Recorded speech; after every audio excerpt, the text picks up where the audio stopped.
everyone. I wanted to get on here to do my weekly update. I have been getting requests for a long time to do a video more in depth about gastroparesis, slow transit, and chronic constipation. I'm seeing more and more people with this issue, and I have had so many people write me messages like in complete despair because a doctor told them that their chronic constipation or gastroparesis is incurable and they're probably just going to have an ostomy bag someday and that there's just no solution. And of course, this kind of gets them into a panic. And so I have a lot of people reaching out to me asking what my take is on this. And so I did just recently post something on my Instagram, just kind of giving like a short, quick guide to some key indications to look at. But of course, if you guys follow me, you know that anytime a practitioner or a doctor is making you feel anxious or hopeless, like cut and run. There are always more solutions. There are always more things to try. I mean, at the least, the practitioner or doctor could say, like, I don't know how to treat this. Maybe, I could help you look for someone who does. But just saying that anything is incurable, I think, is actually just inherently going to be false, right? Because people recover miraculously from things all the time, right? So, of course, you can't guarantee that someone will recover for sure from something, right? But at the least, we can do things that will improve the situation. And at best, maybe you will make a full recovery. And so, we should always be looking at options. We should always be providing hope. So, here are my main indications for this kind of situation. So, first of all, a major cause of these issues is actually neuropathy in the enteric nervous system. This means that there is damage in the nerves in the lining of the gut that causes the contractions or the peristalsis that actually moves stool along in the gut. And so some people who feel like they have like a paralyzed gut, you're not wrong, very likely, right? So, if there is damage in the nerves in that part of the gut, you may have symptoms like gastroparesis or slow transit or chronic constipation. So, there's a couple things here. One would be gut dysbiosis, right? Like, of course, I'm going to talk about the gut microbiome. This is a digestive issue, right? So, some types of microbes that overgrow, and some often that come along with something like Sibo and the constipation type of Sibo, or the constipation causing type of Sibo, or small intestinal bacterial overgrowth. A lot of those microbes release compounds that are toxic in the way that they actually have a paralyzing effect on nerves. So, they actually have neurotoxic properties. Some of the compounds released by these bacteria. And so this can really be an unfortunate feedback loop, right? Because the slower the transit time is, the more time those bacteria have to feed and grow, and the more they overgrow, the more that the transit slows down. And so you can see how this can get really serious, surprisingly fast, when you get stuck in that loop. So, I don't work with Sibo so conventionally, right? I don't really use a low FODMAPs diet. I mean, if someone knows that they have a big reaction, like major bloating or really foul gas to a low FODMAPs food, then yeah, sure, we cut it out of their diet. But I don't just give people low FODMAPs diets just by default. I don't really see it help most people in the long term. It might reduce symptoms, like I said, for some here and there, but it's not going to get to the root issue. And actually, Dr. Natasha talked about this a little bit in the most recent GAPS conference, if anyone went to that, that it's too scientific, right? It's too clinical. It's too just like linear, I should say, more than too scientific. It's too linear, right? It's too like, oh, like this type of sugar in a plant feeds this kind of bacteria, and so we need to cut that out. It's just too reductive, right?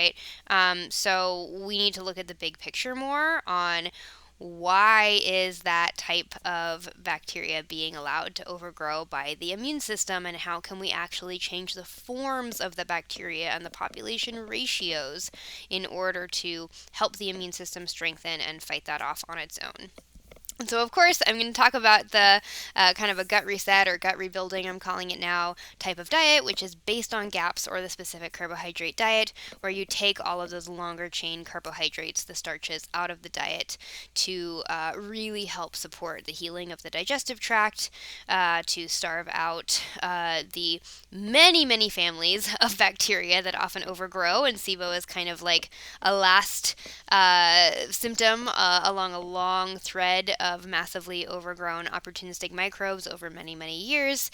So we don't just target the SIBO, we target the microbiome as a whole and the immune system as a whole, and we make sure we bring in a lot of really nourishing fats and amino acids that are going to help fuel the immune system and help repair the lining of the gut. So that kind of dietary intervention where you work on rebuilding the gut microbiome from the ground up without getting too single-minded around the SIBO itself is going to be really helpful. Now, this can take a long time, right? It's not a simple band-aid thing. It's not like, oh, I cut out FODMAPs, so now I don't bloat anymore, right? It's not going to be that simple. It's going to take longer for the symptom improvement to show, but that's because you're doing deeper healing under the surface. So that should always be the first line of intervention if you have any of these conditions. And some people are so sensitive to the sugars in plants. Even low starch vegetables that some people actually do better on carnivore, just cutting all plants out of the diet. There's actually a fair number of people who resolve their chronic constipation and rebalance their gut that way. I'm not necessarily a fan of super long-term carnivore, but it's definitely a really effective intervention that usually allows people to re-expand their diet in the long term. So the other one is nutrient deficiencies that usually get depleted from antibiotic use, from taking different types of medications, from low nutrient diets, from your immune system spending a lot of extra nutrients from being in a chronic stress state or fighting off chronic infections. All these ways our nutrient levels can get depleted. And for the health of our nerves, we need B vitamins. So, B vitamins are most significantly indicated when we are trying to regenerate the nervous system, and the enteric nervous system can absolutely be regenerated and repaired. And so, B1 thiamine, I talk about this nutrient a lot because it's a powerhouse. It's like one of the supplements that I recommend for almost all my clients, for a wide variety of issues that we are massively depleted in and have a hard time getting enough from just from food sources. So that is a really important one, and you do need magnesium to properly absorb that. And then also the herb St. John's wort. This most people know as a serotonin booster, so it's usually given to people in terms of uplifting mood. But serotonin is also required for the movement of matter through our intestines. We actually need high amounts of serotonin for that to happen. Serotonin has many uses in the body. Uplifting our mood is just one. So if we don't have enough serotonin in our gut, it will often create slow transit. And also, St. John's wort tends to help regenerate the nerves in the gut lining. It really targets that area of the body specifically, so it really does double duty. It's a wonderful powerhouse of an herb, and this should be supplemented along with this as long as you do tolerate herbs. And obviously, because it is a serotonin booster, you do not want to take it with SSRI medications. So if the issue is neuropathy of the gut, sometimes caused by SIBO, sometimes caused by nutrient deficiencies, often caused by both, that's the way that you want to approach it. All right, what next? The other type of chronic constipation, slow transit issues that people have are going to be related to liver and gallbladder issues, which would also be bile congestion, basically. And so this is when you have a congested or overloaded liver and gallbladder, and so you are either not making bile efficiently, or your bile system is so caught up in toxicity and it becomes kind of more like sludgy, right? And what happens is when we are not breaking down fats properly with a proper amount of bile, it kind of creates this more like sticky, soapy consistency in our stool, and this makes it very hard to pass. And often people will kind of feel like their stool is the consistency of peanut butter. It's very hard to pass. Maybe they're seeing kind of streaks of fat or oil in the toilet, but it's not always that extreme. Or sometimes people are getting these little kind of like um, very light colored stools. So that would be another indication. And so what do you do with this? So in the short term, you can do exogenous ox bile, right? So ideally, we want you getting your own bile production back online, but sometimes it is helpful to supplement or bile salts or ox bile for a bit, just to help keep moving things along. And then you do really want to support the gallbladder. So sometimes a struggling gallbladder is an indication of needing the amino acid taurine and needing more vitamin C in the diet. And so those can be used or increased in the diet. Beef heart and steak is a great way to get taurine, and I like to use lemon juice and rosehip tea as a way to increase vitamin C personally. You can also use ginger, which is really stimulating to both the liver and the gallbladder. Sometimes people find if they drink like a ginger root tea before they eat in the morning, this is really helpful and stimulating for their digestion for the day. Um, and you also do want to this is a case where you actually want more fiber in the diet, right? I mentioned that for some people, they do well taking all fiber out of their diet, but in this situation, often you want more fiber in the diet, and that's because it's soluble fiber that helps us clear out that bile system, right? So what happens is if we're not eliminating effectively, we will start to get a buildup of toxicity in our bile system that will just start recirculating, right? And our bile will get kind of more and more thick and sludgy and less efficient at helping us digest because it's pulling double duty as basically toxin storage. And so we want to help that out, and it is soluble fiber that binds to a lot of those fat soluble toxins and will help pull it out in the stool. So high soluble fiber foods, ones that are compliant to a gut rebuilding diet, would be things like a lot of the cruciferous veggies, so broccoli and Brussels sprouts especially, also asparagus, artichoke. What else? Onions and garlic are really good to have in the diet. And then if people are doing fruit, berries are a great source of soluble fiber. Also apricots, and what else? Oh, some nuts and seeds. So some people are including that in their gut rebuilding diet, depending on their particular needs. So hazelnuts are a good source as well. So those would be the things to really kick up your consumption of. Parasites can be a problem here because a lot of parasites nest around the liver and gallbladder and cause damage. There is actually some holistic doctors, like Dr. Hulda Clark, that believes that all gallstones are actually a dead parasite wrapped up in a little ball, basically, packaging it, sending it out of the body safely. So if you are really struggling and you're trying to implement all these things and you're not seeing the progress you want, sometimes it would be indicated to do an herbal parasite cleanse. But I would do that as kind of like a second tier option, not a first one. I would do some of these other things first. In this situation, when you're trying to support the liver and gallbladder, coffee enemas are really, really helpful as well. I did post a video recently on how to do enemas. I know they can be really intimidating, but honestly, that is one of the most effective interventions I have seen when you have this kind of bile congestion. It really it has compounds in it that really makes that liver work at double time. And so can be really helpful. Plus, it can really help clear out a backlog for people who have a lot of chronic constipation and compacted stool. Just doing those regularly once in a while can kind of give you a clean slate. Um, okay, so another cause of this chronic constipation issue would be dehydration.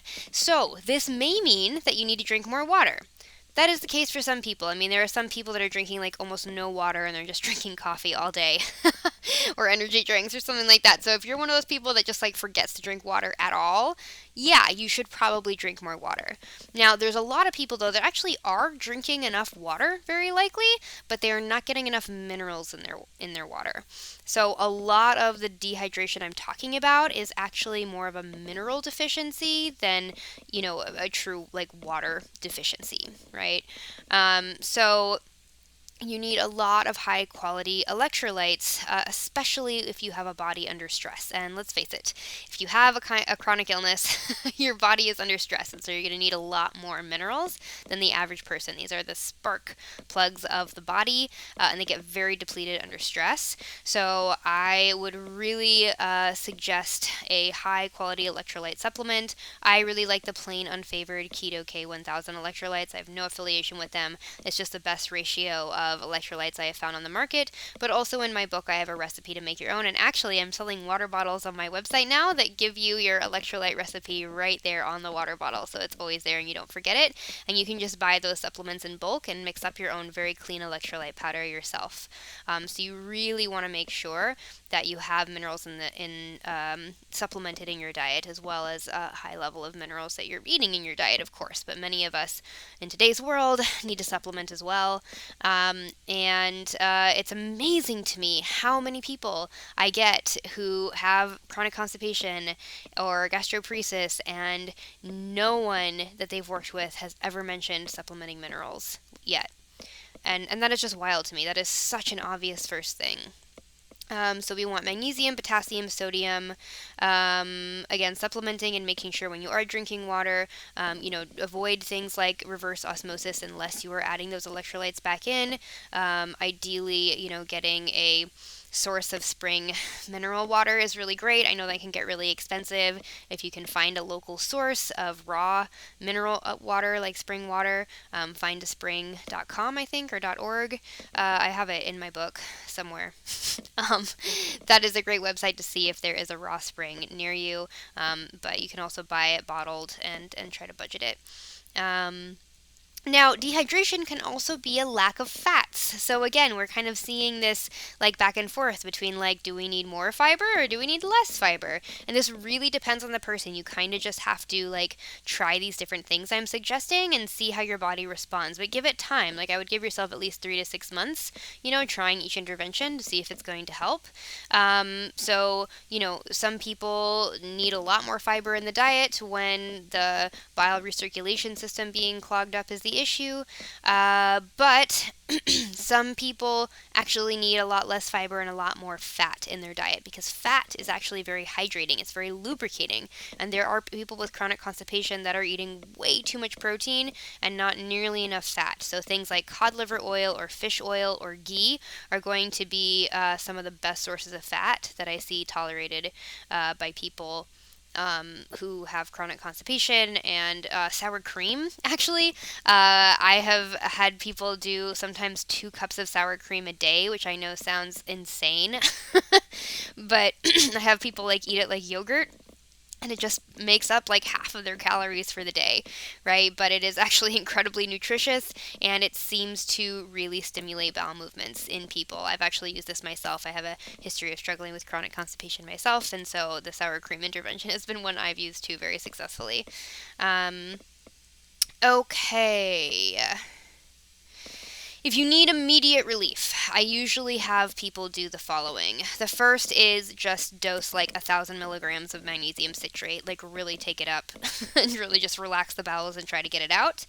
The other is a salt flush, so putting a half a teaspoon in a big glass of water and drinking it very quickly and then going and lying down. Often it will trigger a bowel movement the next morning. Aloe ferox is a specific form of aloe found in Africa. It also has anti-parasitic properties, so that's an extra bonus. So sometimes you can add this to a parasite cleansing protocol just to keep your colon clear while you're trying to purge parasites. But it is honestly the most effective plant-based laxative I have ever found. It really works. And then, of course, the enemas, right? You can do just a basic water enema, or a coffee enema is even more powerful. Again, if you are working on these interventions that I'm talking about for longer term relief and you just need to clear out something in the short term because you're very uncomfortable, I would say if it's been, getting on 3 days, that's definitely an indication that you need to do one of these practices to just move things through while you allow time for the other things you're doing to take. Um, the last thing I will say, and then I will wrap up. I know this video is getting long, but our digestive tract holds a lot of emotional tension. And I have had clients who have had a lot of sexual trauma, um, especially sexual trauma, but also just holding on to very vulnerable emotions, right? I mean, if we're going to get really metaphysical here, this is where our root and sacral chakra are, and there's a reason like traditional societies have identified these as like the core areas of our energy centers where we feel safe, and where we feel pleasure, and where we feel vulnerable and intimate, and on all of these things. So I have seen a lot of correlations with my clients who have had some kind of really deep childhood trauma or sexual trauma, just have a lot of tension in that area of the body, just a lot of energy being held, and they don't see relief until they really deal with that emotional factor. It doesn't mean the other physical interventions I'm talking about wouldn't also be helpful, but we just cannot ignore this. We cannot leave that out. A body that does not feel safe in a really deep energetic way is not going to be vulnerable enough to allow a bowel movement, right? This is just really basic evolutionary psychology right here.